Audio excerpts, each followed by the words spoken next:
The desert stretched endlessly beneath the burning sun, red canyons cutting deep scars across the earth like memories time refused to forget. Dust swirled in the distance as a soft wind carried the lonely. Cries of eagles circling the cliffs. On the ridge stood Aiyana, her long braids catching the golden light, her eyes fixed on the horizon. She had been tracking the men who had stolen her tribe's sacred horses, men who rode under no law but greed. Each step she took brought her closer to danger, but turning back was never an option. She had her father's knife, tied to her waist, and the spirit of her ancestors in her heart. As she leaned forward to trace the tracks below, a sudden crack echoed beneath her feet. The ground, weakened by the heat and erosion, crumbled away. The world seemed to spin, sky and earth trading places as she fell. Her scream lost to the wind. Below the ridge, Jesse Callahan, a weathered cowboy with the calm of a man who'd seen too much, rode his horse along the canyon floor. He wasn't looking for trouble, just a quiet life after years of wandering, searching for peace in a land that rarely offered it. But fate had a way of finding him. When the dust exploded from the ridge above, he looked up just in time to see a figure tumbling from the cliffs, feathers and dust trailing, like a broken angel. Without thinking, he kicked his heels into his horse's sides and charged forward. The impact hit hard. She fell into the sand just yards away.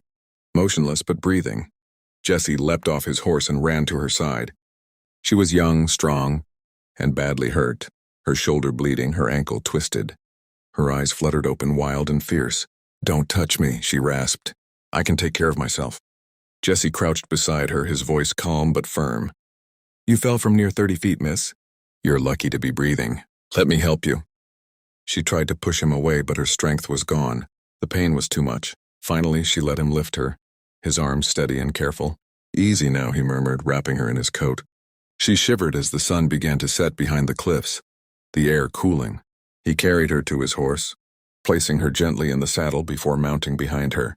As they rode toward his small cabin in the valley, the silence between them was thick, not with fear, but something neither could name. The cabin stood by a river bend, humble but safe. Jesse laid her on a bed of blankets near the fire and fetched water.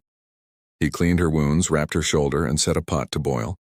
She watched him from the corner of her eye, a stranger but not a cruel one.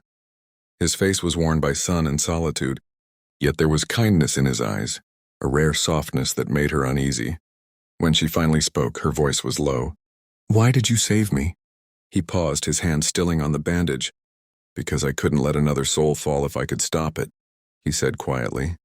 "Lost enough in my time." She turned her head away, trying to hide her tears. For a long time, neither spoke. The fire crackled, and the desert wind whispered outside like an old song. Finally, she said, "My name is Aiyana. The men who took our horses, they ride east, toward Silver Creek. They're dangerous." Jesse nodded slowly. "Then we'll go after them. But not until you can ride again." She frowned. "You'd risk your life for something that's not yours?" He gave a faint smile. "I don't have much left worth keeping. Maybe it's time to help someone who does." That night, as Aiyana drifted to sleep, Jesse sat by the fire watching the flames dance in her reflection. He didn't know why he felt this way, drawn to her, protective of her, as if destiny had placed her in his path for a reason. Outside, the coyotes howled beneath the endless sky, and Jesse knew one thing for certain: his quiet life was over. To all our viewers, and if this story touched your heart, make sure to hit that subscribe button and turn on notifications. More powerful Wild West love stories like this are coming your way. Tales of courage, fate, and hearts that find each other in the dust. Stay with us because the next chapter will leave you breathless. By sunrise, the world was painted gold again. Aiyana stood by the door, her shoulder bandaged, her spirit unbroken.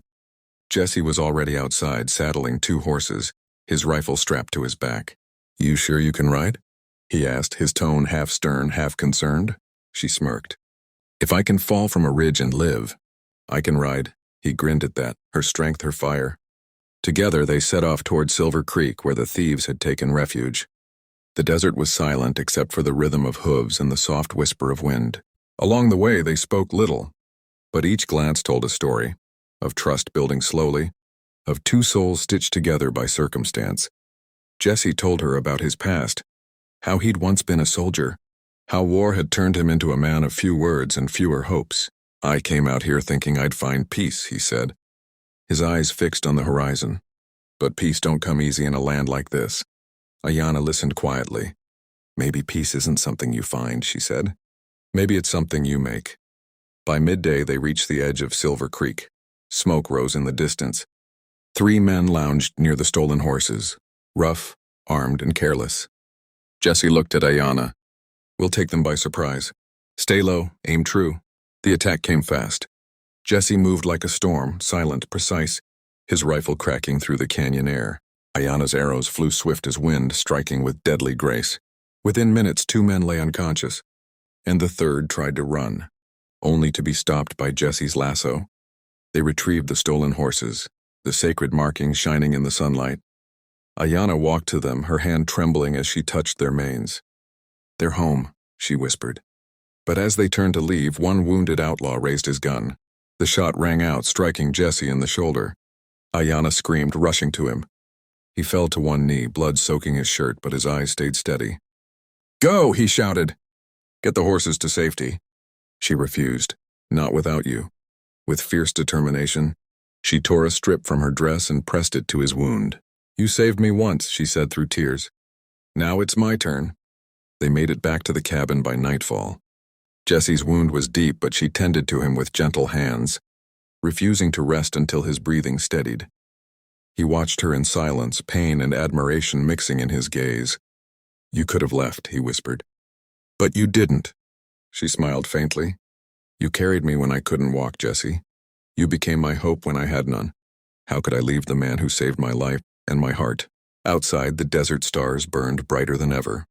Inside, 2 souls, scarred and tired, finally found the peace neither had been searching for, in each other. Jesse reached out, brushing a strand of hair from her face. "Guess falling from that ridge wasn't such bad luck after all," he said softly. She laughed through her tears. "No," she whispered. "It was fate." The fire crackled, the wind sang its lonely song through the canyons, and somewhere beyond the ridges, the world felt a little less empty. If you felt the emotion of this story, don't forget to like, share, and subscribe to our channel. Every click helps us bring you more timeless stories of love, courage, and the Wild West spirit. Hit the bell icon so you never miss a tale where hearts meet under the desert sun.